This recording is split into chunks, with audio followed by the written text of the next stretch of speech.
você tem que, no caso, amarrar ele primeiro para poder saquear os seus bens. Foi exatamente o que Abraão fez. Ele foi lá, repreendeu Quedorlaomer, repreendeu esse rei que prefigura o quê? Que prefigura esse joio, esse crente infiel aí, essa denominação totalmente corrompida e falida, foi lá e tomou da mão dele. Isso, irmãos, é o que você pode ver na Bíblia, no caso, em todos os contextos de texto.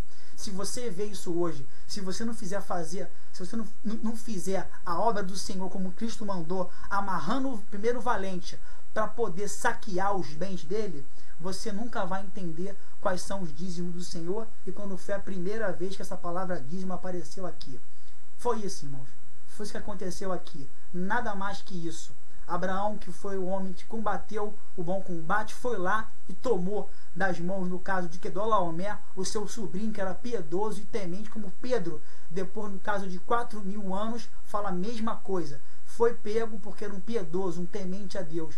Aqueles que não se conformam com a doutrina, com o evangelho besuntado, encoberto, cheio de mentiras, irmãos, como diz Jó.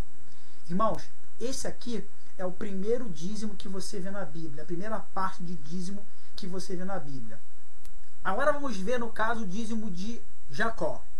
Jacó também deu o dízimo? Jacó realmente cumpriu aquilo que prometera? Qual foi, no caso, o dízimo que Jacó ofereceu?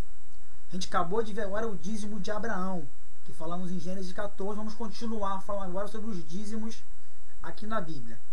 Vamos lá ver agora o dízimo de Jacó. Vamos lá em Gênesis, capítulo 28, a partir dos versos 18. Vamos lá, ó.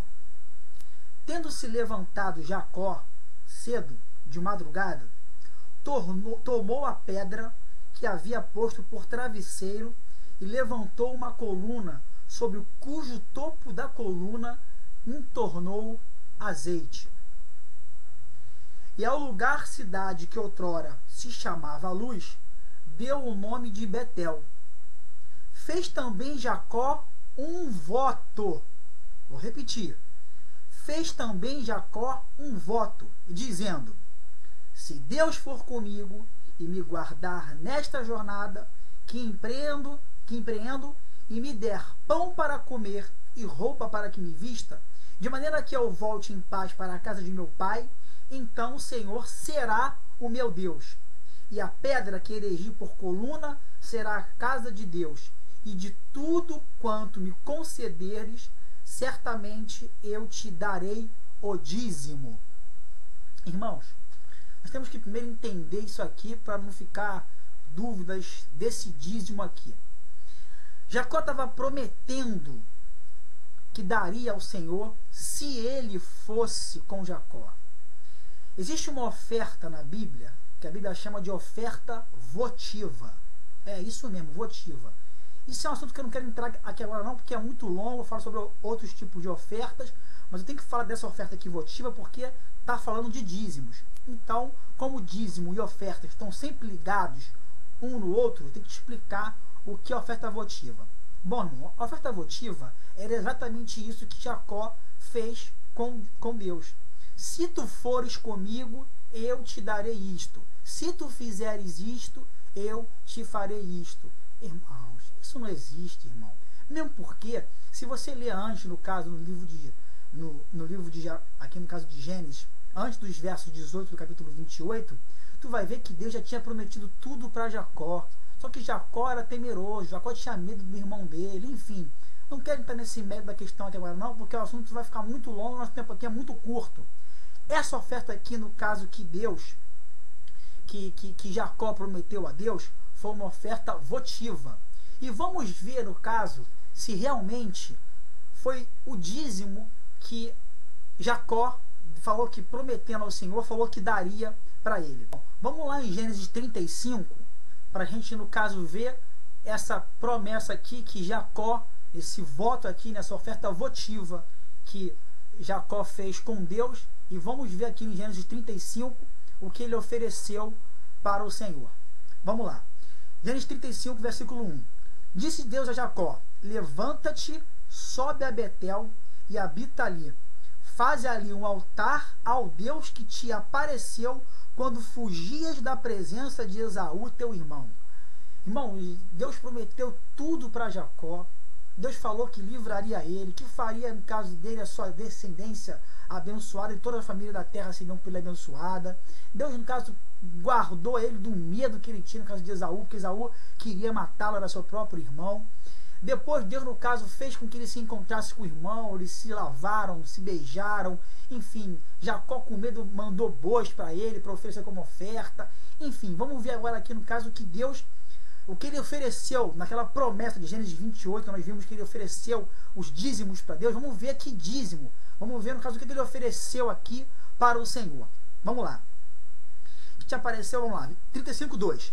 Então disse Jacó à sua família e a todos os que com ele estavam: lançai fora os deuses estranhos que há no vosso meio, purificai-vos e mudai as vossas vestes. Levantemo-nos e subamos a Betel. Farei ali um altar ao Deus que me respondeu no dia da minha angústia e me acompanhou no caminho por onde andei. Tá vendo, irmãos? Deus realmente, o que prometeu para ele lá em Gênesis 28, Deus fez com ele. Deus falou que seria com ele. E Jacó, por sua vez, também, sem que Deus pedisse, mas falou que daria a ele o dízimo, daria a ele uma oferta votiva se ele fosse com ele. Vamos continuar lendo aqui, olha. Versos 4. Então deram a Jacó todos os deuses estrangeiros que tinham em mãos e as argolas que lhes pendiam das orelhas. E Jacó os escondeu debaixo do carvalho que está junto a Siquém. E tendo eles partido, o terror de Deus invadiu as cidades que lhes eram circunvizinhanças, e não perseguiram aos filhos de Jacó. Assim chegou Jacó à luz, chamada Betel, que está na terra de Canaã, ele e todo o povo que com ele estava, e edificou ali um altar, e ao lugar chamado El Betel, porque ali Deus se lhe revelou, também fugia da presença do seu irmão. El Betel, irmão, quer dizer o Deus da casa de Deus, irmão. Betel quer dizer casa de Deus, certo? Mas El Betel quer dizer, confirmando mesmo, é o Deus da casa de Deus. Vamos lá pular para os versos do caso 13, 35, 13, porque nosso tempo aqui é curto, e vamos tentar explicar qual foi a oferta, mais uma vez, que Jacó prometeu a Deus, que entregou a ele. Vamos lá. Versos 13. E Deus se retirou dele, elevando-se do lugar onde lhe falara. Então Jacó erigiu uma coluna de pedra no lugar onde Deus falara com ele e derramou sobre ela uma libação e lhe deitou óleo. Ao lugar onde Deus lhe falara, Jacó lhe chamou Betel. Irmãos, vamos ver o que a Bíblia chama de dízimos lá em Gênesis 28. Era uma oferta votiva. Já falei que foi um voto que Jacó fez com que Jacó fez com Deus, que se ele fosse com ele na sua jornada, Jacó lhe daria o dízimo. Olha qual foi a oferta que Jacó deu para Deus. Então Jacó erigiu uma coluna de pedra e no lugar onde Deus falara com ele, derramou sobre ela uma libação. Libação, irmão, quer dizer oferta líquida. Existiam 3 tipos de libação naquela época. A libação de oferta de leite, a libação de oferta em vinho e a libação de oferta em óleo. Você sabe o que Jacó derramou como oferta? Ele derramou o óleo. Jacó, irmãos, é uma pré-figura de Cristo. Jacó também tipifica Cristo. Isso aqui é mais ou menos assim, ó. Da mesma maneira que Cristo veio e nos derramou o Espírito Santo, que é o Consolador, Jacó também, no caso, ofereceu, ele derramou esse óleo por nós. Foi essa oferta que Jacó, que prefigura Cristo, também derramou e ofereceu ao Senhor. Assim como Jacó ofereceu o óleo, que é o Espírito Santo, Jesus também foi e derramou o Espírito Santo, que é o óleo, sobre a igreja.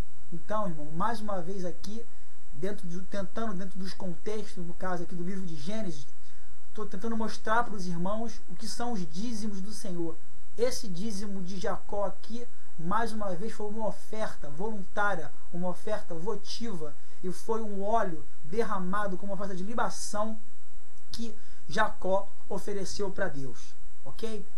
Bom, Agora vamos tentar entrar no dízimo, que veio depois de 1300 anos, que é o dízimo da lei, que é o dízimo de Moisés.